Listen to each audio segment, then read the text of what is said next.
Hi everyone, so today ipapakita ko po sa inyo kung paano gumawa ng non-repeating data validation list o yung tinatawag nating data validation list, sorry. Before we proceed, gusto ko po mag-thank you kay Ma'am Jugan N sa TikTok. Nag-share sa atin ng help item niya sa Google Sheet. By the way, sa Google Sheet natin to gagawin. No? Sabi niya, "Hello sir, may alam po ba kayo na formula for Google Sheet? Dalawang columns ng names for drop-down, example A and B. Dapat yung names na na-select sa B ay hindi na masay-select again, both A and B. Hindi na rin may kita sa list since na-select na siya. Ang ibig niyang sabihin, I'll show you one example. No? I'll share you my screen and I'll explain to you bakit, ano yung gusto niya mangyari. So meron tayong 3 columns, ginawa natin 3 columns para mas maganda yung example natin, mas broad. Sabi niya, yung list niya daw or yung value pag na-pick na sa column A, hindi na mag-a-appear sa column B. So nakita nyo meron tayong red, green, and blue sa column A. Sa column B naman, dapat hindi niya na makikita to dito, yung red. So green, same as with column C, dapat wala na siyang makitang red and green. So ayun. Now, let's proceed on how we can create this. No, dito sa baba meron tayong list. So kung meron kang tatlong option, tatlo din yung list na gagawin natin. Pero yung second and third na list, mapapansin nyo, may columns yan. Ginamitan natin ng, formula.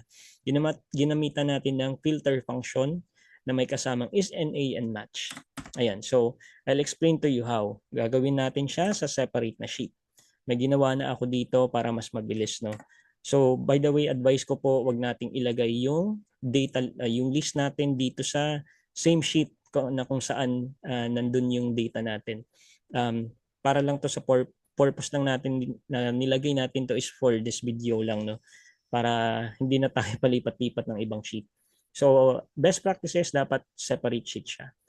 So, for now, let's do a data. First is create a data validation list sa column na to. So, itong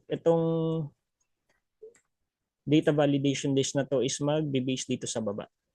To do that, first, go to data, pick on data validation, add a rule, tapos dito sa criteria, choose drop down from a range. Select data range, syempre yung range natin is from column or A to A10. Click OK. Done. So, andyan yung 3 list mo or 3 values mo. So, ngayon, ang gusto naman natin sa column B is dapat pag nag-click tayo ng red, hindi na dapat mag-appear dito sa data validation natin yung red. So, nakita nyo, nag-update ka agad yung list natin. Kasi dependent siya dito sa unang column. So, that's why tinatawag na dependent data validation list. So, ang ginawa nating formula dito ay filter. So, remove natin, no? Para makita nyo paano natin ginawa.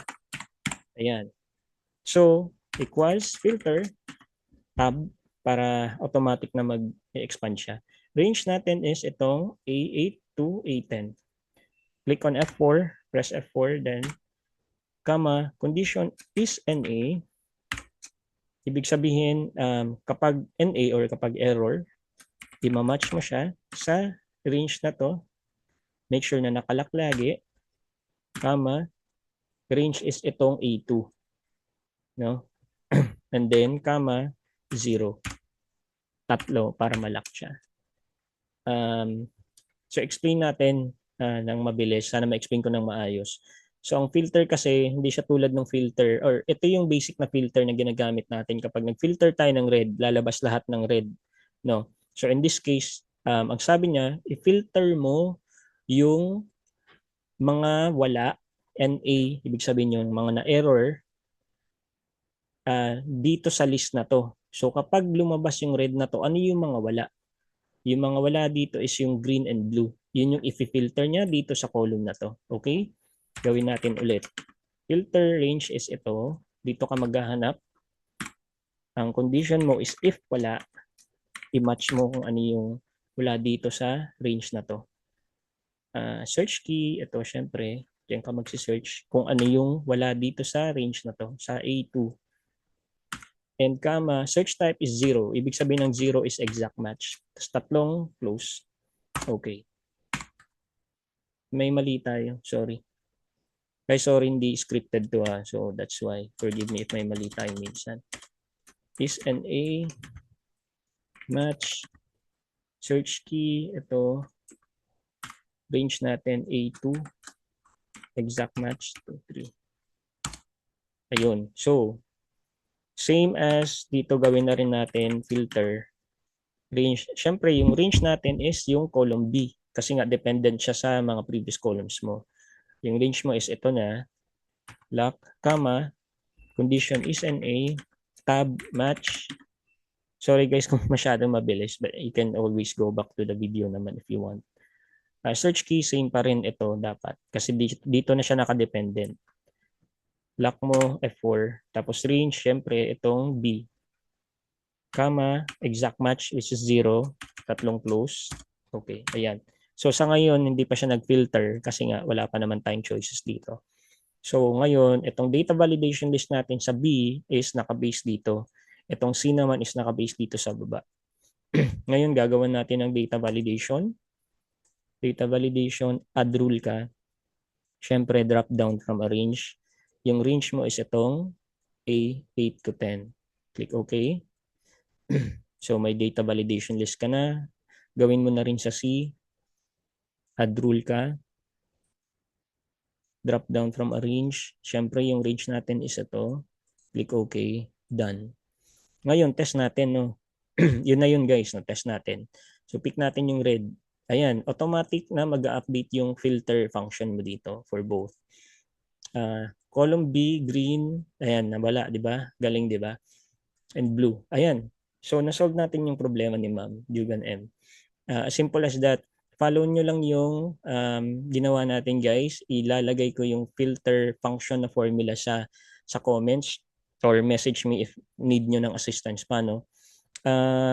Ayun lang, I hope you learned something today. And may mga rare cases na ginagamit itong filter na to. Let's say, for example, gusto nyo magbunutan at ayaw nyo nang ma-repeat yung mga options na yun. Ito yung tamang gagawin nyo.